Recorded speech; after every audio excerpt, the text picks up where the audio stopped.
Hello students, welcome to crew school. This is crew teacher. तो आज हम क्या पढ़ने वाले हैं? आज हमें क्लास 9 सिविक्स का डेमोक्रेटिक राइट्स पढ़ने वाले हैं। तो इस चैप्टर का इंट्रोडक्शन में कुछ भी नहीं है, यह दिया है कि हमने अभी तक डेमोक्रेटिक पॉलिटिक्स में क्या पढ़ा, ये मैं आपसे पूछूंगा। तो डेमोक्रेटिक पॉलिटिक्स में हमने अभी तक democracy, constitution, election, institution, cities, ये सब पढ़ा, उनकी वर्किंग पढ़ा। और अब हमें पढ़ना है कि उनके राइट्स कौन कौन से होते हैं। और इस चैप्टर में हम क्या क्या पढ़ने वाले हैं, टॉपिक्स जो हमारे मेन रहेंगे, वो टॉपिक्स हमारे जो मेन है वो पढ़ना है। पहले तो 3 केस स्टडीज, फिर हमें पढ़ना है कि डेमोक्रेसी में कौन से राइट होते हैं और डेमोक्रेसी में राइट की क्या ज़रूरत है। फिर इंडियन कॉन्स्टिट्यूशन में कौन कौन से राइट हैं।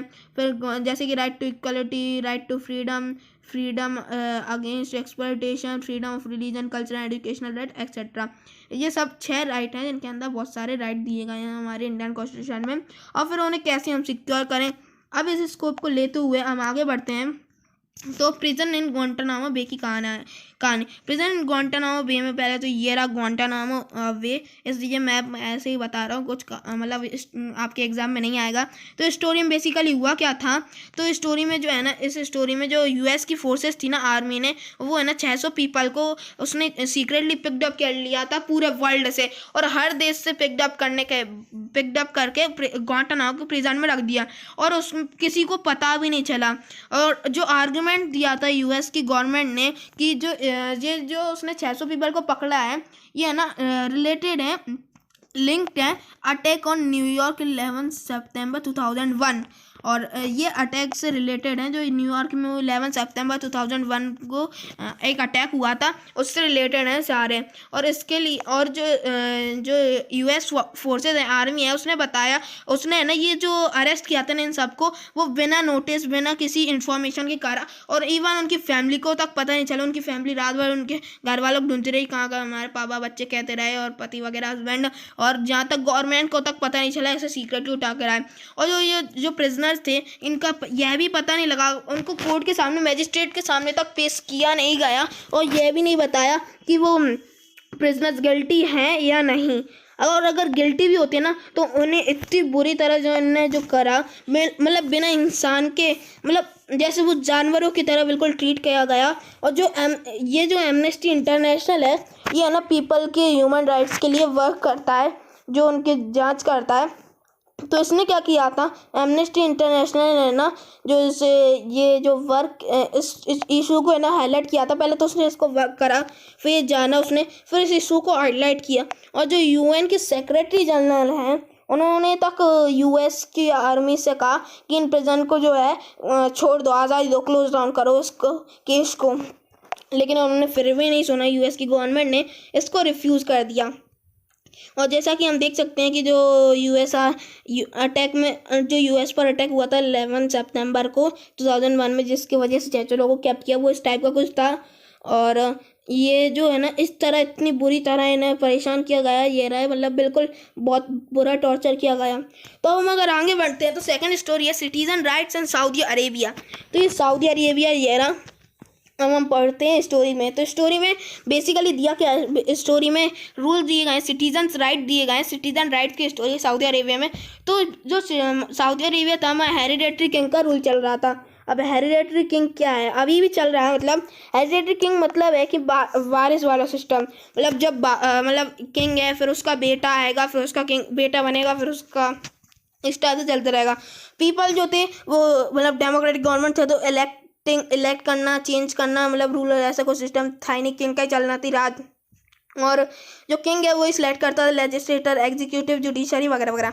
अब सिटीजन्स जो है ना, वो उनके पास बिल्कुल भी राइट नहीं थे। मतलब जैसे कि जो किंग का लेजिस्लेटिव, एग्जीक्यूटिव, जुडिशरी फॉर्म कर रहा है, तो उसके पास मतलब सारे अधिकार है, फिर तो उसका ही राज है। और सिटीजन जो है ना, पॉलिटिकल पार्टीज तो फिर तो बना ही सकते थे, और मीडिया भी इसके बारे में मतलब कुछ बता नहीं सकती, वो बंद हुई है।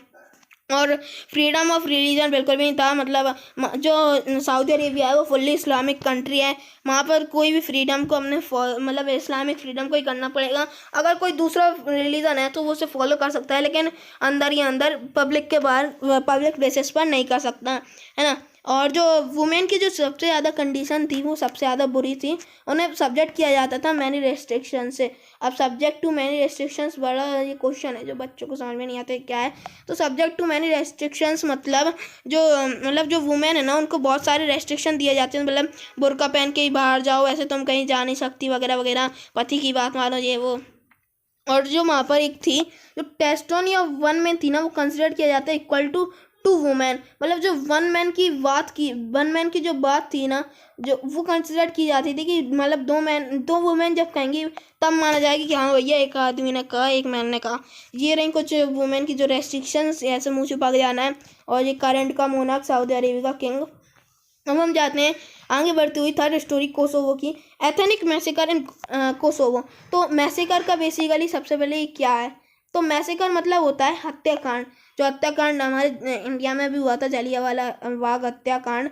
तो इसमें बेसिकली क्या है, तो इसमें बेसिकली कोसोवो है ना वो पहले दिया गया है कि यूगोस्लाविया के एक उसमें है एक स्टेट टाइप कह लो, वहाँ पर जो है ना सर्ब थे मेजॉरिटी में, और उनके ही बाद में राज चला जो कि हमें पढ़ना है। लेकिन जो अल्बेनियंस थे ना जिन्होंने सर्व पर किया ये थे, हालांकि ये कोसोवो में मेजॉरिटी में थे लेकिन पूरे जो यूगोस्लाविया था इनमें मेजॉरिटी में थे सर्ब्स।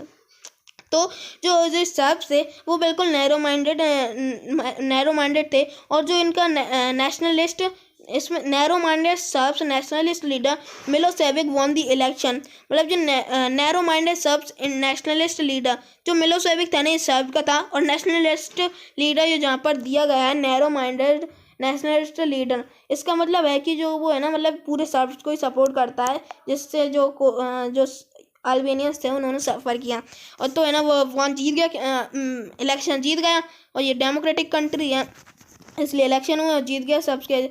और जो हॉस्टाइल टूवर्ड्स दी अल्बेन, मतलब जो अल्बेनियंस है ना क्वेश्चनों में बहुत मतलब वो हुआ इनका अत्याचार। और ये एक व्यू पॉइंट ये है कि अल्बेनियंस है ना वो उनसे कहा गया कि पहले तो ये मिलोसेविक जो है ये रहे, प्रणाम करो है ना, राम राम। तो जो है ना मिलोसेविक इसने कहा कि या तो अल्बेनियन से कि या तो तुम कंट्री छोड़ दो, आइदर लीव द कंट्री और एक्सेप्ट द डोमिनेंस ऑफ सब, या फिर सब जो कह रहा है वही मानो, चुपचाप घर में बैठे रहो। अब कैसे बैठे रहो, तो इसकी एक कहानी दी गई है, अगर चुपचाप ऐसे बैठे रहो कि जो एक स्टोरी दी गई है इसमें बेसिकली पहले एक अल्बेनियन फैमिली की, जो कि अल्बेनियन फैमिली है कोसोवो की। तो इसमें है ना एक जो थी एक मतलब बूढ़ी आंटी, वो है ना अपने घर में बढ़िया सी बैठी हुई थी, उनका नाम, तो उसमें जो स्टोरी दी गई है अल्बेनियन की उसमें टाउन में एक 74 ईयर ओल्ड बतीसा ऑक्सा थी, जो कि है ना अपने किचन में बैठी हुई थी अपने हस्बैंड के साथ। 77 ईयर ओल्ड का हस्बैंड था जिसका नाम था आइजेड।